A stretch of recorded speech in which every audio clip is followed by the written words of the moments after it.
meaningful experience that we possibly could. So I'm going to start by discussing 343 Industries and give you a little bit of history on how we took over the Halo franchise. Myself, I'm Kevin Franklin. I'm a lead designer on Halo 4. We actually have about 3 or 4 lead designers at any time. I focus specifically on war games, the competitive multiplayer experience. I've worked previously with on the Need for Speed franchise, Sony, LucasArts, Capcom, and a little bit of Disney, and it's fantastic to be here. 343 Industries was established in 2007. The studio does nothing but Halo. We are completely owned by Microsoft. We're part of Microsoft Studios, but we've maintained a very unique video game culture, and I think this is very important, and it's a huge value for us that we fight as hard as we can to maintain. We have about 200 to 300 employees spread across 5 teams, and the teams include everything from licensing to franchising to marketing, production, but mostly the Halo 4 team. So we shipped 3 projects before Halo 4 and 343 Industries. Halo Legends was really our first big adventure. We focused on highlighting Asian and animation, and really finding different ways to tell Halo stories. Halo Waypoint was our first attempt at connecting all of the Halo games together. So you can, whether you're on a PC, a tablet, or mobile, you can really go on and compare your progress across all the Halo games to each other. It was one of the very first applications to do this, and it remains one of the best ways to learn more about the Halo universe. And then Halo Anniversary, after 10 years since Halo Combat Evolved, we remade Halo Anniversary with a development partner as part of our publishing arm, and that was our first sort of 343 title that we shipped. So we get asked quite a bit about this. How did the relationship work between 343 and Bungie during the transition? So I created this chart. Bungie is on the bottom. They made Halo 3, ODST, and Reach. But 343 Industries started learning as much as we could about Halo and taking over the Halo torch, as we could call it. So our timeline here, right about the Defiant map pack in August 2011 was when we took charge of Reach. Halo 4 production actually started much earlier, in around 2009 for me. So Halo 4, I mean, right from the beginning, we knew that we were going to be building a very big game. But it wasn't Halo 4 when we started. It was a Halo project, and we had grand ambitions of what we wanted to do with the multiplayer, the campaign. And once we really understood that we wanted to bring Master Chief back, then we knew we were building Halo 4. And I've been asked so much by so many people about the monumental pressure that this title brought us. And it's absolutely true. The pressure of having Halo 4 was just monumental. As we pieced it together, we knew that we had so much expectations to live up to, almost endless. And I think the best motivator for our team was that these expectations weren't just coming from the industry and the fans, but most importantly from ourselves as developers. And this was a very unique experience, and I think that's one message that we can share to all the game development communities, is that to reach great success, you really need to hold yourself accountable to these expectations. So when the team came together, it was sort of like this image from Forward Unto Dawn. We were from all over the game industry, and we really didn't know we really hadn't worked with each other. And this really changed our relationships, because we needed to not only build a project for the very first time, but also build a team. Our team had about 10 former Bungie employees, but most of them came from all over the video game industry. And for the very first time on any game team I worked on, we actually had a substantial amount of film. This video I'm about to show you is sort of I would say, what the feeling and culture is at 343 and how we built a blockbuster.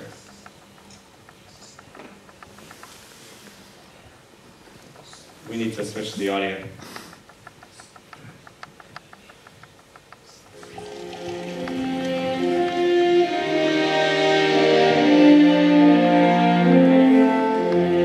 Creating Halo 4 in many ways is a little like making a movie. Heads up, Chief.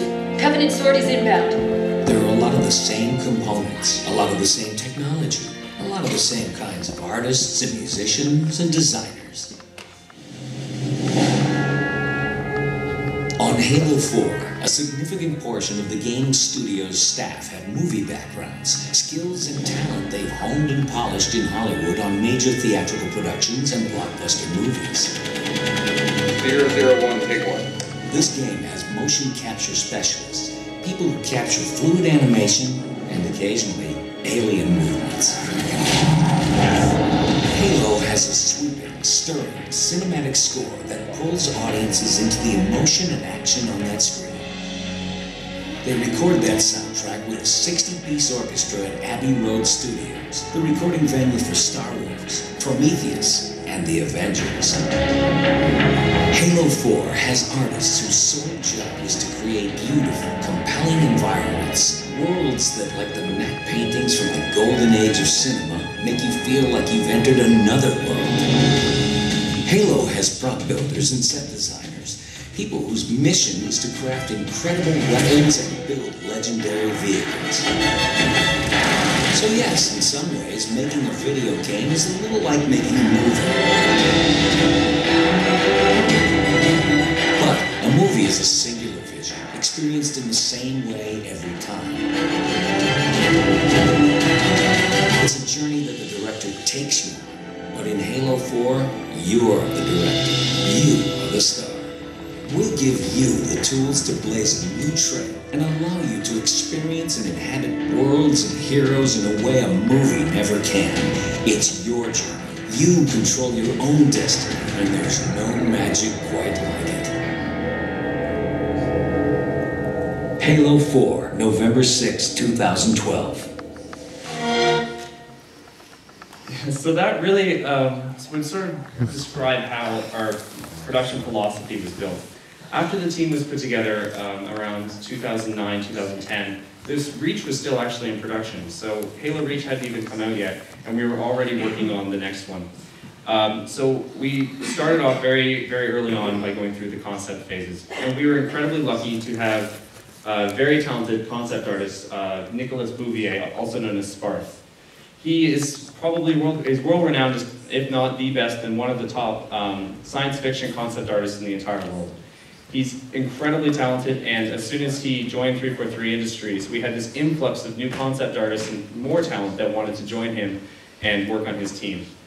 This was really big for us because we knew right from the beginning that we needed to redefine the visual style for Halo 4.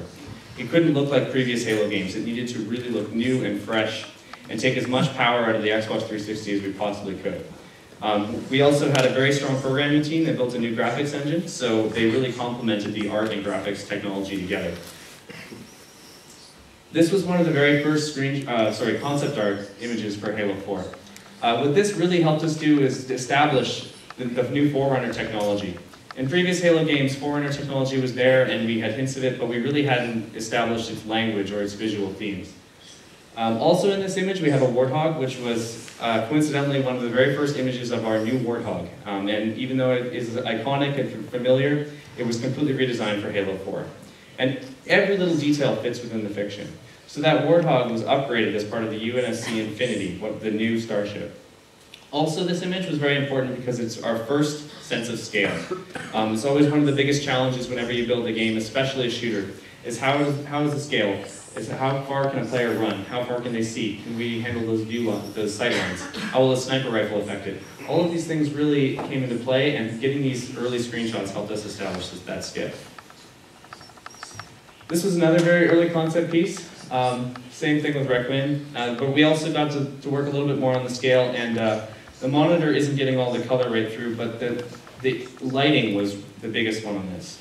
And of all the projects I've ever worked on, Halo 4 had the most the biggest lighting team by far.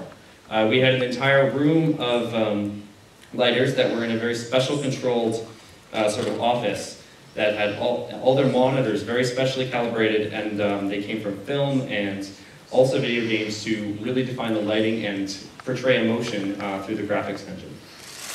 You can also get a sense of scale here with that Spartan in the corner, so we went a bit bigger as we were developing. The next great thing that, as a multiplayer focused designer, is that we actually got a ton of concept art for multiplayer.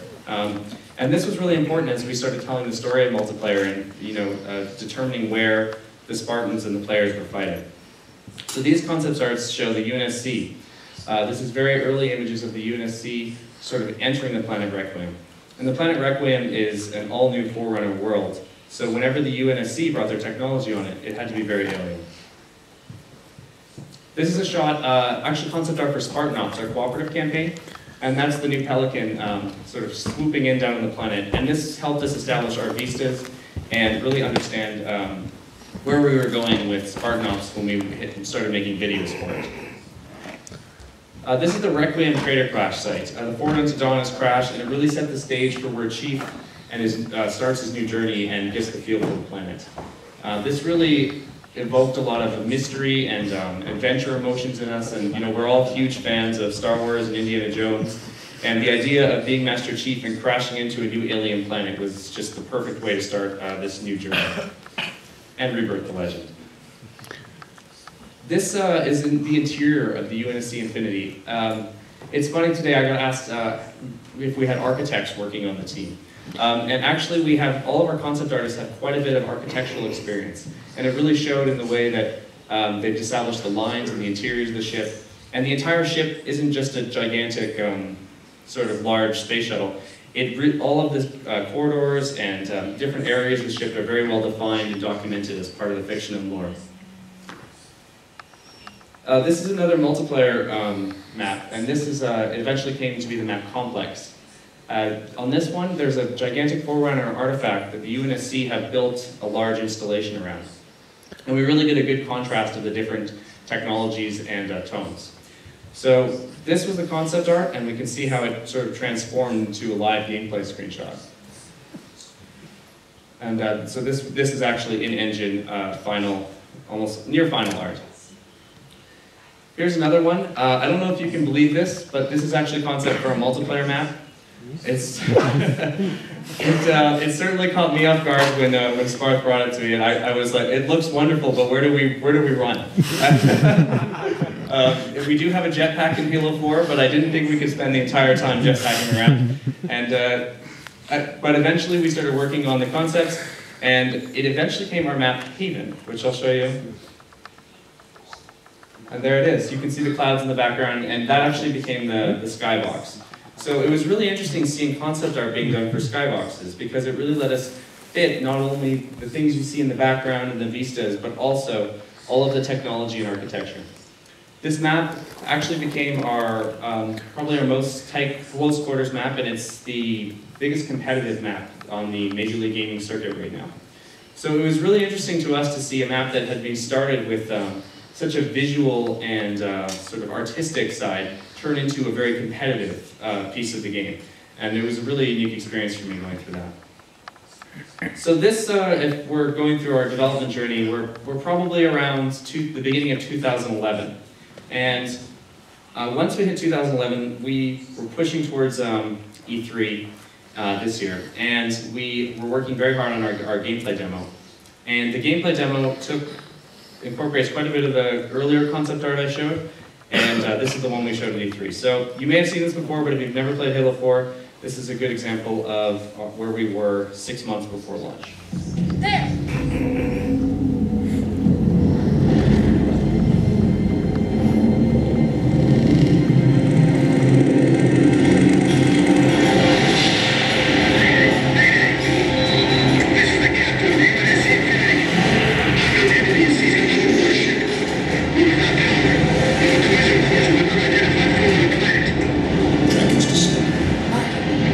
Impact predicted 77.8 kilometers to north.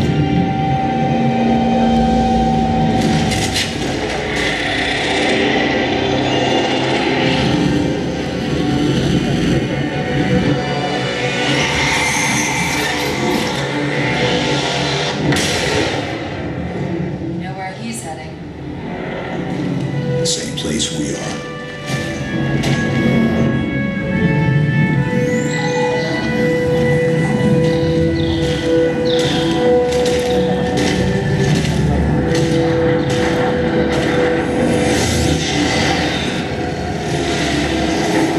These Covenant aren't messing around. I'm detecting additional forces inbound. Can you get us down to the ship? Affirmative. Setting a waypoint for Infinity. Let's go.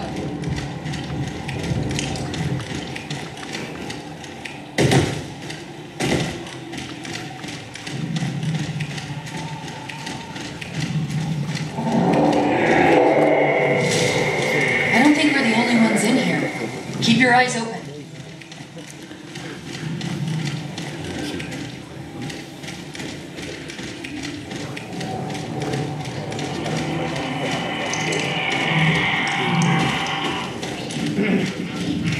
Scouts, hold up.